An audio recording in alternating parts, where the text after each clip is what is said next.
Hi வணக்கம். உங்கள் ஆனந்த கண்மணி. ஆனந்த நாவல் கீதம் சேனலை கேட்குறவங்க எல்லாரும் மறக்காமல் சப்ஸ்கிரைப் பண்ணிவிடுங்க. லைக் பண்ணுங்கள், கமெண்ட் பண்ணுங்கள், ஷேர் பண்ணுங்கள். வாங்க நாம் இப்போ கதை கேட்க போகலாமா? சுபலதாவின் விடுகதையா விடுதலையா அத்தியாயம் 12. சிவலிங்கம் இன்டர்காமில் மகனை கூப்பிட்டு கீழே வரச் சொன்னார். அந்த வீட்டையும் அதன் அழகையும் வசதிகளையும் பார்த்த சவிதா அப்பாவிற்கு இத்தனையும் கைவிட்டு போகுதே என்ற வருத்தம் வந்தாலும், இந்த வசதிகளை விட மகள் பூவும் பொட்டுமாக புருஷன் கூட சந்தோஷமா வாழணும், அதுதான் முக்கியம் என்று மனதை தேற்றிக் கொண்டவர் சிவலிங்கத்தின் கைகளை பிடித்து கொண்டு, என்னை மன்னிச்சிடுங்க, கப்பலில் வேலை செய்வதில் இவ்வளவு பிரச்சனை இருக்கும், உயிர் பயம் இருக்கும் என்று எனக்கு தெரியாமல் போயிருச்சு. தெரிஞ்சிருந்தா கண்டிப்பாக நான் உங்கள் மகனுக்கு பொண்ணை கொடுக்கறதா சொல்லியிருக்க மாட்டேன். இப்போ தான் எங்கள் குடும்பத்தில் ஒரு பொண்ணு வாழ்க்கையை இழந்துட்டு நிற்கிது. 6 வருஷத்தில் வெறும் 18 மாதங்கள் தான் புருஷன் கூட வாழ்ந்திருக்கா. 2 பிள்ளைங்க. இனி காலம் பூரா பெத்தவங்க கையை எதிர்பார்த்து இருக்கணும். இப்போ பாருங்க, அன்னைக்கு பொண்ணு வேணும்னு வந்து கட்டிக்கிட்டு போனவங்க இன்னைக்கு மகன் செத்ததும் உனக்கும் உன் பிள்ளைகளுக்கும் எங்களுக்கும் எந்த சம்பந்தமும் இல்லை. உனக்கு இங்கே என்ன இருக்குது? எப்போவும் போல் உன் அப்பன் வீட்டுக்கே பொண்ணு எங்கள் பொண்ணை அனுப்பிட்டாங்க. என்னதான் சட்டம் மனைவி பிள்ளைக்கு சாதகமாக இருந்தாலும் நிதர்சனம் அப்படி இல்லை. இந்த பொண்ணையும் அப்படி ஒரு நிலைக்கு போக விடமாட்டோம். எங்களுக்கு உங்கள் சம்பந்தமே வேண்டாம். என் மகள் புருஷனோட காலத்துக்கும் வாழணும் என்றார். என்ன பேச்சுங்க இது? கப்பலில் வேலை பார்க்குறவங்க எல்லாருமா செத்து போயிடுறாங்க? எல்லாருமா செத்து போயிடுறாங்க? அப்படியே செத்து போகிற மாதிரி இப்படி பேசுகிறீங்க?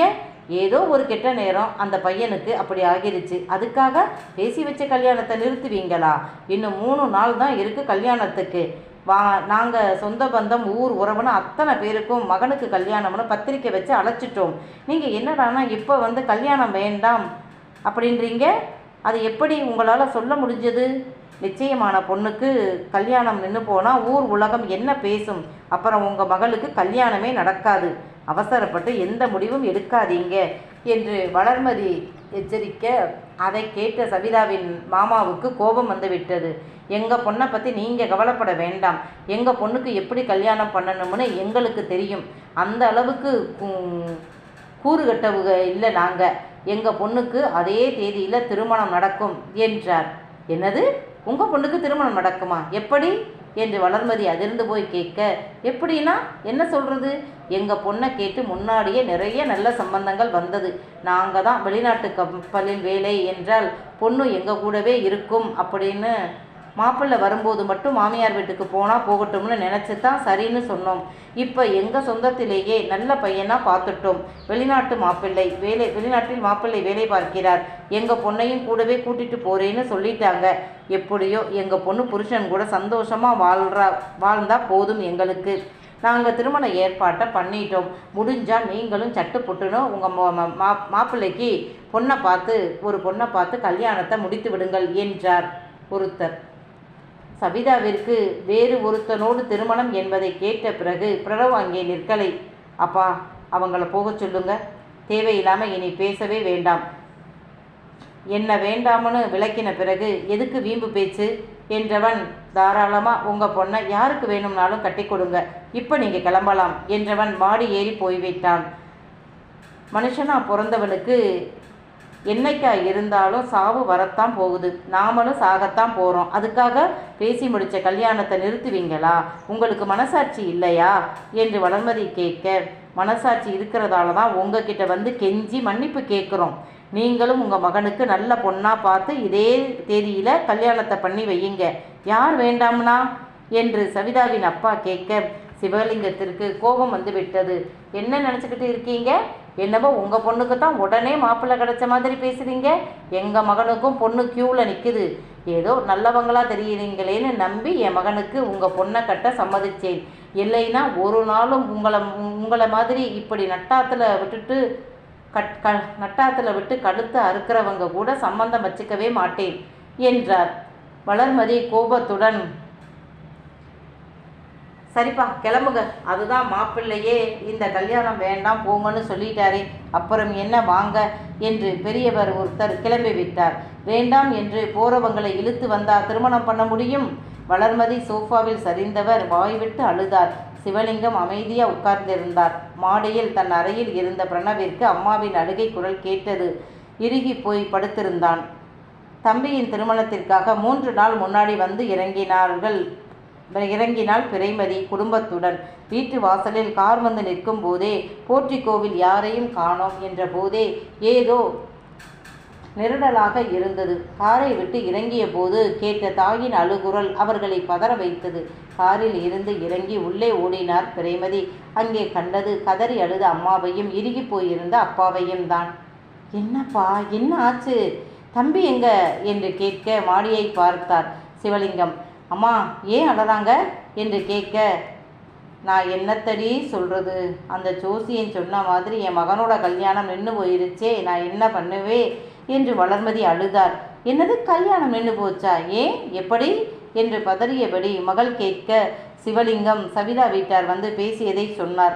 அன்னைக்கே உன் தம்பி வந்து அவங்க வீட்டில் நடந்ததை எல்லாம் சொன்னப்பவே எனக்கு சுருக்குன்னு பட்டுச்சு. இப்படி கல்யாணம் நெருக்குவெட்டில் இருக்கும்போது அவங்க சொந்தத்தில் இப்படி நடந்து போச்சே, இதனால் பொண்ணு வீட்டுக்காரங்க என்ன பண்ணுவாங்களோன்னு நான் பயந்துக்கிட்டு தான் இருந்தேன். உங்கள் 2 பேர்கிட்டையும் சொல்லி கூட புலம்பினேனே, நான் பயந்த மாதிரியே ஆகிப்போச்சே. 2 நாள் அவங்க எதுவும் சொல்லலை என்றதும் கொஞ்சம் நம்பிக்கையாக இருந்தேன். ஆனால் அவனுங்க கமுக்கமாக பொண்ணுக்கு வேறு மாப்பிள்ளை பார்த்து பேசி முடிவு பண்ணிவிட்டு இங்கே வந்து கடைசியாக சொல்கிறானுங்க. என்ன திண்ணக்கம் இருந்தால் இப்படி பண்ணி இருப்பானுங்க. அவனுங்க சொன்ன தேதியிலேயே நான் அதிர்ந்து போய் இருக்கும்போதே உன் தம்பி அவனுங்களை போக சொல்லிட்டான். அவனுங்களை சும்மா விட்டுட்டமேன்னு ஆத்திரமாக வருது எனக்கு என்று வளர்மதியை கத்த, இப்போ அவனுங்களை திட்டி பேசி சண்டை போட்டு என்ன ஆக போகுது? அவனுங்க விவரமாக வேறு மாப்பிள்ளையை பார்த்து முடிவு பண்ணிட்டு வந்து பேசுகிறானுங்க. சண்டை போட்டால் மட்டும் என்ன ஆகிடும்? பொண்ணு வீட்டுக்காரன் வேண்டாம்னு சொல்லிட்டான்னு தெரிஞ்சா ஊரில் எவன் மதிப்பான்? எவன் இனி பொண்ணு கொடுப்பான்? உண்மையை சொன்னால் கூட நம்ப மாட்டானுங்க. ஆனால் இப்போ மட்டும் பிரணவிற்கு திருமணம் ஆகலைன்னா அப்புறம் நடக்கிறது ரொம்ப கஷ்டம். நாம் எப்போ எந்த பொண்ணை பார்த்து பேசி முடித்தாலும் சிக்கல் வரும்னு ஜோசியர் சொன்னாரே, அதை தாண்டித்தான் நாம் திருமணம் பண்ணணும். நாளை ஒரு நாள் தான் இடையில் இருக்கு. இப்போ பொண்ணுக்கு நாம் எங்கே போய் தேடுறது என்றார் மனைவியை பார்த்தபடி.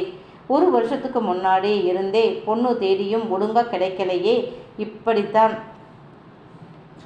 இப்போத்தான் தோதா ஒன்று கிடச்சது, அதுவும் இப்படி ஆகிருச்சே, நான் என்ன பண்ணுறது என்று வளர்மதி அழுதார். அந்த நேரம் நிறைமதியும் வந்துவிட மீண்டும் வீட்டில் ஒரே அழுகையும் புலம்பலும். நிறைமதியின் கணவன்மார் இருவரும் மனைவிகளை அடக்கினார்கள். எதுக்கு இப்போ ஊழு அழுகிறீங்க?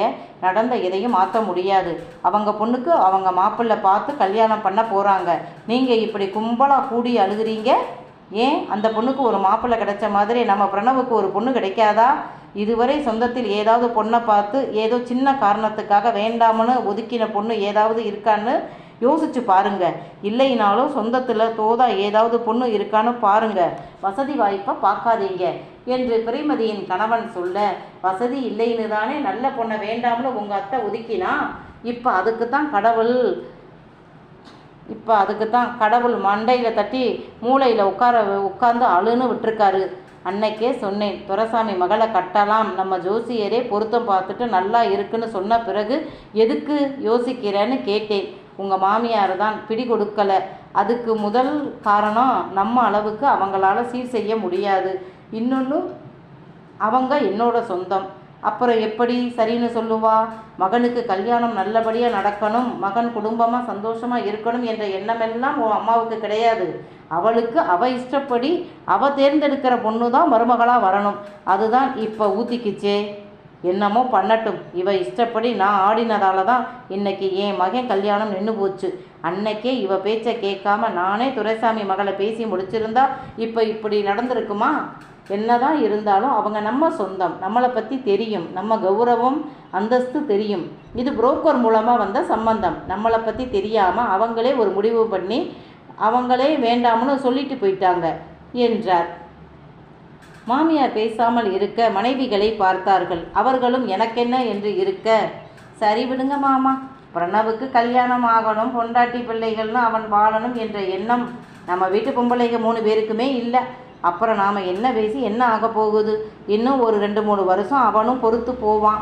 ஒழுங்காக அமையலைனா, ஒழுங்கு மரியாதையாக நீங்களாக கல்யாணம் பண்ணி வைக்கலைனா அவனா பார்த்து எவளாவது ஒரு வெளிநாட்டுக்காரியை பிடிச்சு கட்டிக்கிட்டு வந்துடுவான். அவன் என்ன செய்வான்? அவனும் ஆம்பளை தானே, அவனுக்கும் குடும்பமாக வாழணும்னு ஆசை இருக்கத்தானே செய்யும்.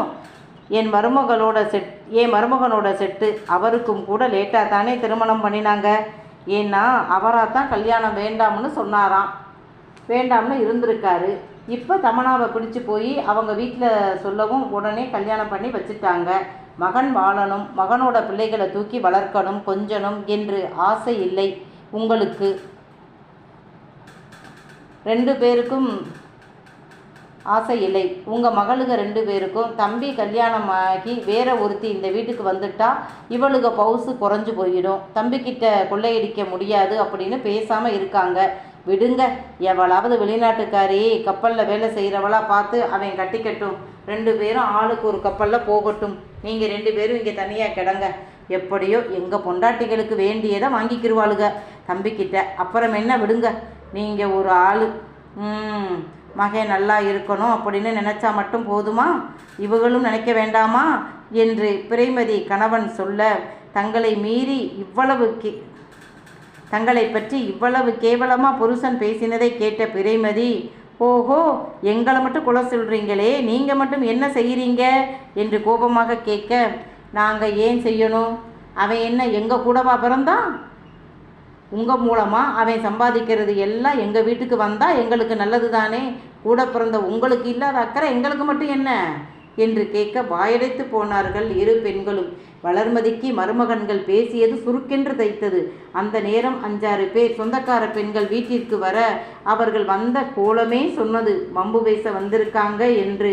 நினைத்தது போல் அவர்களும், என்ன வளரு, உன் மகன் கல்யாணம் நின்று போச்சான்? ஐய, என்ன கால கொடுமை இது. ஏண்டி கல்யாணம் நின்று போச்சு என்று கேட்க, நின்று போச்சுன்னு சொன்னவங்க காரணத்தையும் உங்ககிட்ட சொல்லியிருப்பாக தானே என்றாள் நிறைமதி நக்கலாக. அவங்க என்ன வேணும்னாலும் சொல்லட்டும், நமக்கு நம்மளை பற்றி தெரியாதா என்றார் இன்னொருவர். என்னதான் மாளிகை மாதிரி வீடும் காரும் சொத்துக்களும் இருந்தாலும் உன் மகனுக்கு கல்யாணம் பண்ணி குடும்பம் நடத்துகிற யோகம் இல்லையே.